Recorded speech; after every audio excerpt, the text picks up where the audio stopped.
안녕하세요. 책 읽어주는 여자 에젤의 강미경입니다. 경선영 권사님은 하루 4시간씩 기도했더니 하나님이 주시는 꿈, 환상, 예언이 그대로 맞아떨어지는 경험을 무수히 하셨다고 합니다. 믿는 자들에게 따르는 표적을 통해서 살아계셔서 우리의 삶의 사랑으로 간섭하시는 하나님을 만나보세요. 내가 하루에 4시간 이상 기도 생활을 하면서 하나님의 음성을 자주 듣고 환상도 자주 보게 되었다. 1997년 5월 어느 날 한 여자분에게 전화가 왔다. 엄선생님 소개로 전화드렸습니다. 그녀는 정신과 치료를 받으면서 사회복지사로 종합병원에 근무하시던 엄집사님과 상담을 하던 중 병원 치료보다는 하나님의 내적 치료가 필요하다고 판단되어 내게 연락을 해보라고 소개받았다고 했다. 그녀의 외적인 증세는 아침에 눈을 뜨면서부터 잠잘 때까지 계속 의지와 상관없이 눈물을 흘리는 것이었다. 그녀는 계속 눈에서 눈물이 나와서 외출을 할 수 없다고 했다. 그녀가 우리 집에 들어오면서도 눈물을 닦으며 들어왔고 말을 하면서도 계속 눈물을 손수건으로 닦기에 바빴다. 그녀는 집이 부유하고 남편은 항공사에 근무하고 있으며 아내를 무척 사랑한다고 했다. 정신과에서 몇 년 동안 눈물 흘리는 증세를 치료하려고 노력했으나 아무 효과를 보지 못했단다. 남편은 아내가 눈물 흘리는 것이 마음 아파서 늘 즐겁게 해주려고 노력하고 아이들도 엄마를 위해 많은 노력을 하고 있다고 했다. 그러나 자신은 늘 슬프고 공허하며 왜 울어야 하는지도 모르는 채 계속 눈물을 흘린다고 했다. 그녀는 신앙생활을 하지 않았지만 오직 이 증세를 고칠 수만 있다면 하는 마음으로 나를 찾아온 것이다. 나는 그녀에게 하나님을 전하고 예수님을 구주로 영접하게 했다.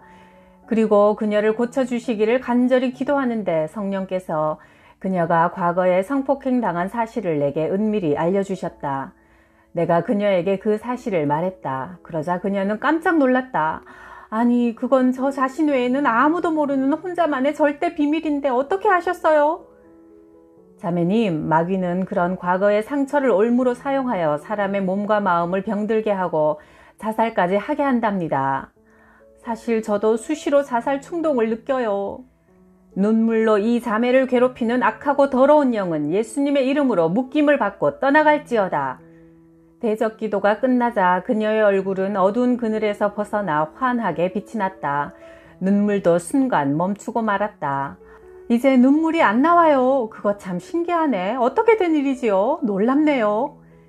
그녀는 그 후 교회에 다니게 되었다. 이와 같이 하나님은 우리의 은밀한 부분도 해결되지 못한 상처와 고통도 다 아시고 하나님 앞으로 갖고 나오기를 원하신다. 그런 문제들을 해결할 수 있는 분은 우리의 모든 죄와 저주를 대신 지고 십자가에서 피 흘려 죽으신 예수 그리스도밖에 없다. 1994년 9월 어느 날 기도를 하는데 한강대교 중간이 뚝 잘라져 무너지는 장면이 환상으로 보였다. 너무도 생생하여 마치 내 눈앞에서 벌어진 일 같았다. 남편에게 기도 중에 본 한강대교의 붕괴된 모습을 말하자 왜 보여주시는지 이유가 있을 테니 기도하라고 했다. 한 달 뒤인 10월 21일 TV에서 성수대교가 붕괴되어 많은 사람이 죽고 차량이 한강에 빠져있는 모습이 보였다. 얼마 전 내게 환상으로 계속 보여주셨던 장면과 조금도 틀리지 않고 똑같았다.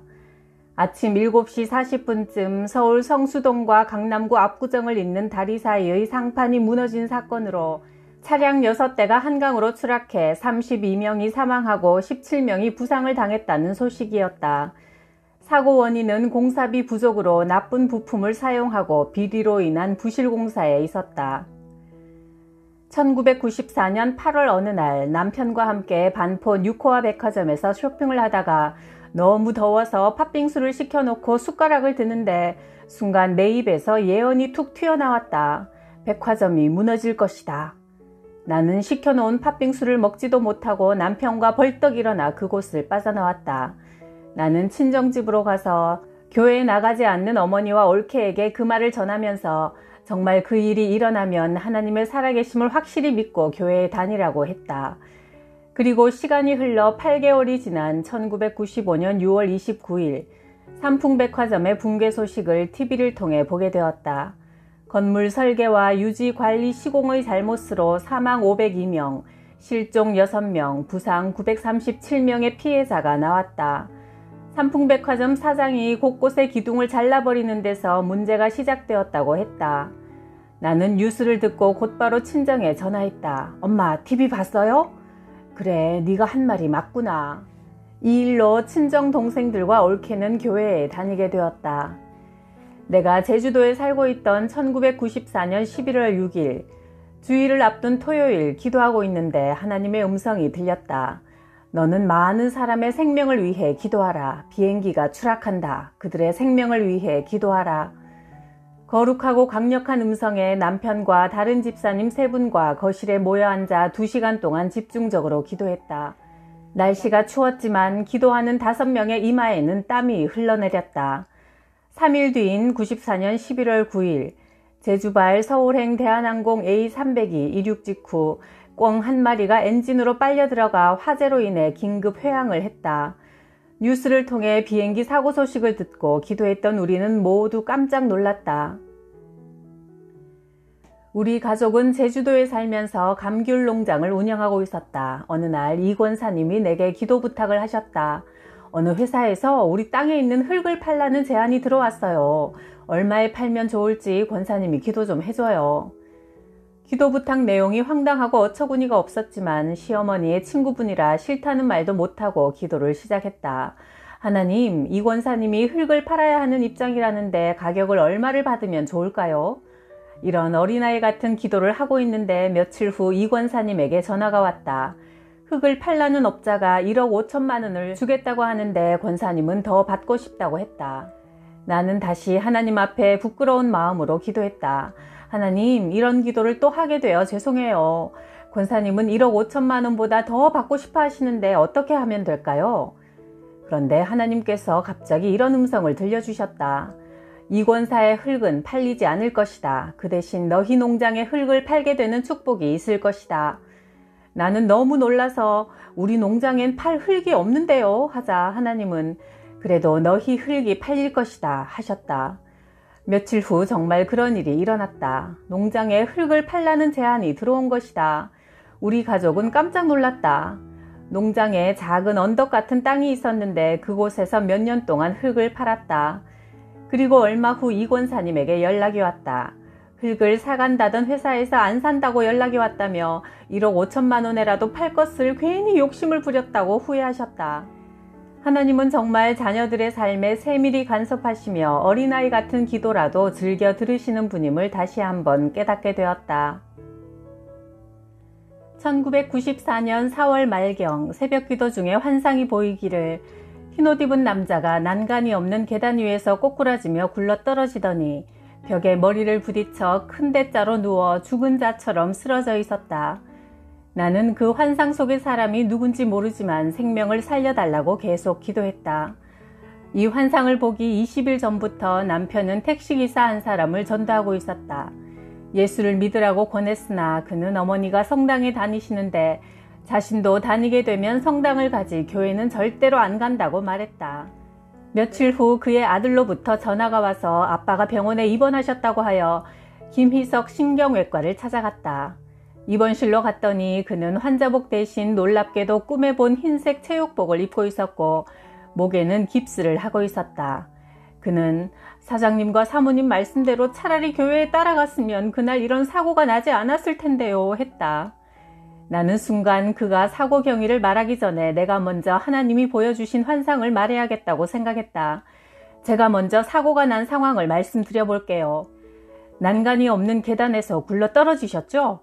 했더니 그는 눈이 휘둥그레지며 내가 기도 중에 본 환상과 자신이 다치게 된 경위가 똑같다고 했다.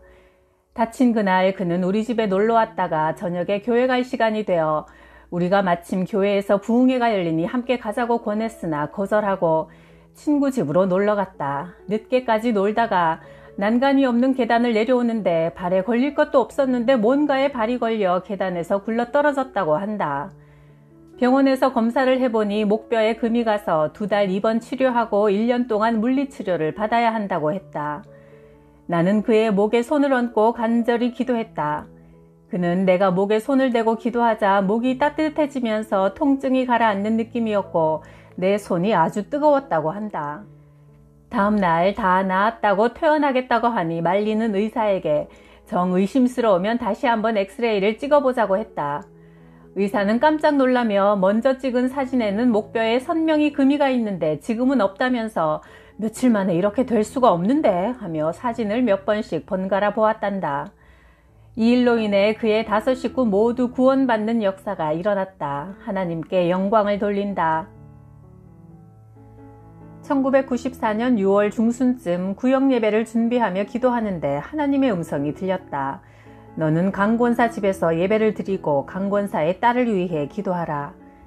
나는 강권사님과는 별로 교제가 없어 그 집에 딸이 있는지도 몰랐기 때문에 깜짝 놀랐다.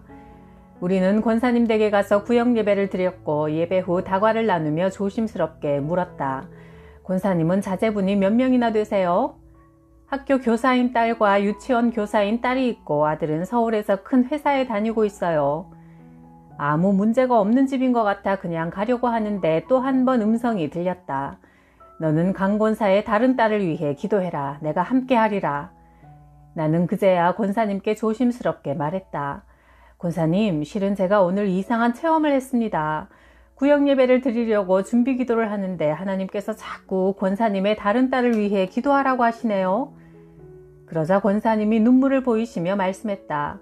하나님께서 제 기도를 이제야 들어주시려나 보네요.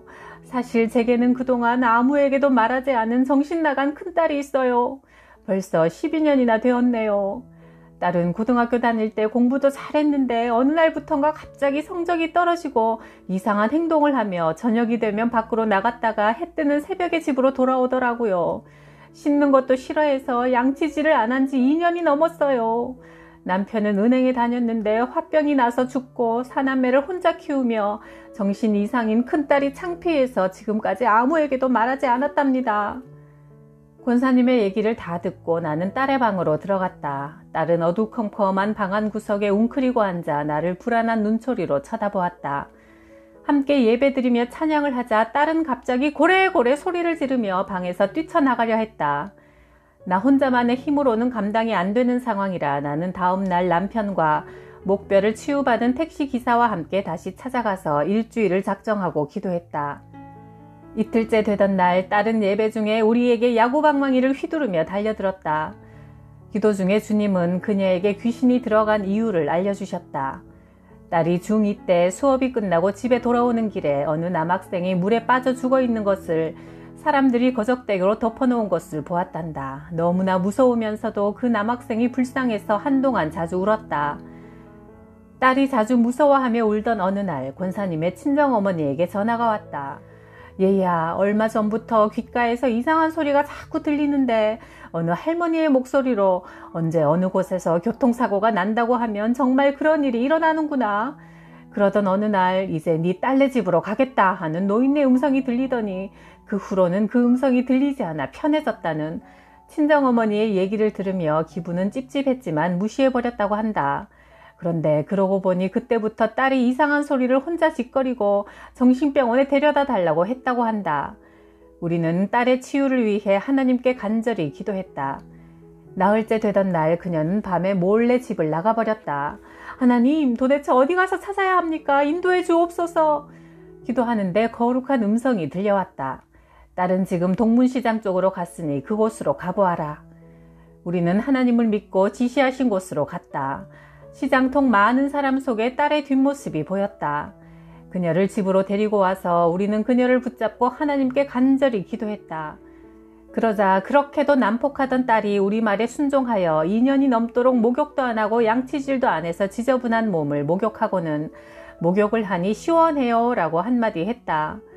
나는 32살인 그녀의 손을 꼭 잡고 이제 하나님 잘 섬기고 빨리 나아서 믿음 좋은 사람 만나 결혼도 해야지 하니 그녀가 웃으며 고분고분 네 했다. 그러나 오랜 시간 마귀에게 붙들려 있었기에 이제부터 하나님의 말씀으로 마음과 생활을 채우고 새롭게 하는 작업이 중요했다. 주일이 되어 우리는 권사님과 함께 딸을 데리고 교회에 갔다. 그런데 교회 안에 들어서자 갑자기 그녀의 표정이 일그러지더니 안절부절 못하며 나가려고 했다. 내가 안 된다며 그녀의 손을 꼭 잡았더니 그녀는 잡은 손을 뿌리치려고 안간힘을 쓰는데 가냘픈 여자의 힘이 아니었다. 택시 기사님의 도움으로 다행히 괴로워는 하면서도 예배를 끝까지 드렸고 그 후 우리는 그녀에게 계속 성경 말씀을 쓰고 읽게 했다. 그렇지 않으면 빈집에 마귀가 또다시 집을 지을 수 있기 때문이다. 축사 사역을 하는 어느 목사님은 말하기를 1년간 귀신 들린 자는 최소한 1개월은 말씀과 기도로 무장시켜야 하고 2년간 괴롭힘 당하던 자는 2개월 동안 해야 하는데 이 딸은 12년이 넘었으니 1년이 넘도록 말씀과 기도로 잘 무장시켜야 한다고 했다.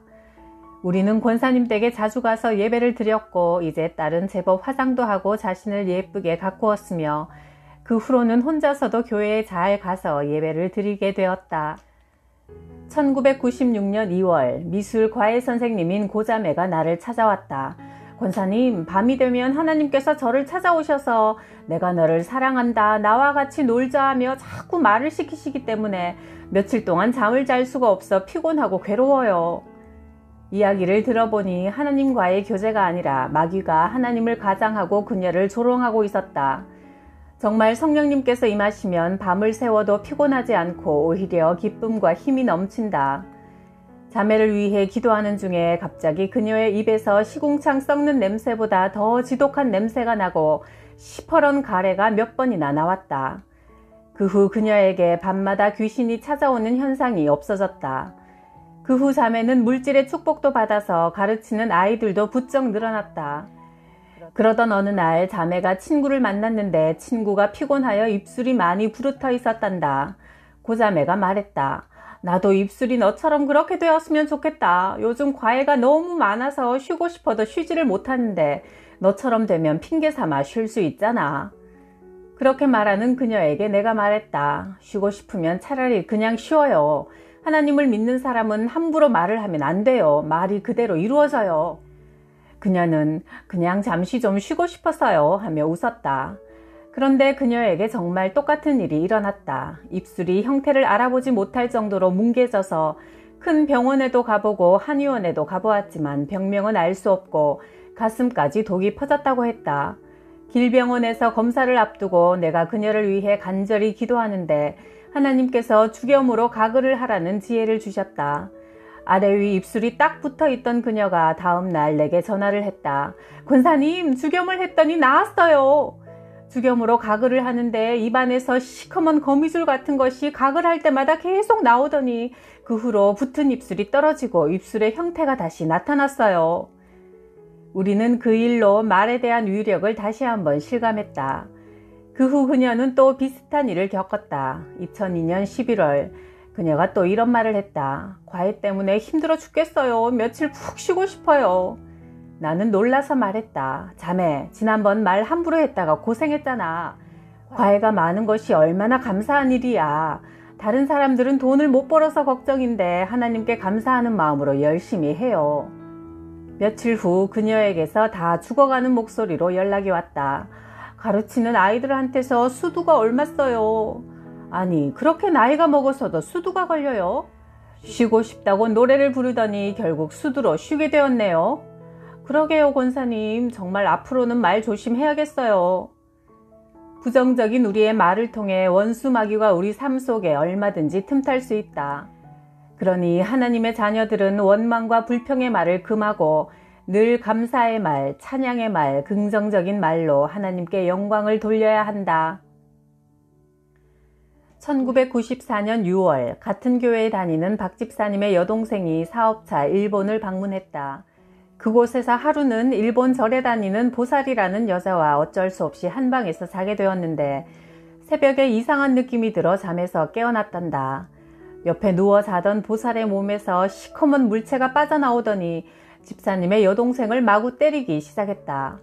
여동생이 너무도 무섭고 아파서 비명을 지르며 울기 시작했는데 보살은 도무지 일어날 생각도 하지 않고 깊은 잠에 빠져 있었다. 온몸에 고통을 느끼는 가운데 한참 후 사람의 형상을 한 시커먼 물체가 다시 보살의 몸속으로 들어가는 것을 보았다. 아침에 깨어나 맞은 자리가 너무 아파 옷을 벗고 몸을 살펴보니 피멍 자국이 곳곳에 있었다. 꿈이었나 내가 가위에 눌렸나 생각했는데 몸에 매맞은 자국이 선명하게 있었으니 부인할 수 없는 현실이었다. 그 후부터 여동생은 사람들과 함께 다니는 귀신의 모습이 보이기 시작했다.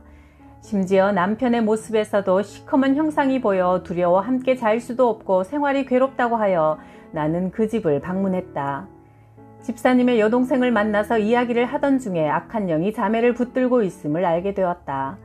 그때 자매가 입고 있는 티셔츠 앞부분에 머리를 풀어헤친 음란한 표정의 여자 얼굴이 그려져 있었다. 나는 자매에게 즉시 그 옷을 벗고 다른 옷으로 갈아입으라고 했다. 순간 10계명 중 2계명이 생각났다.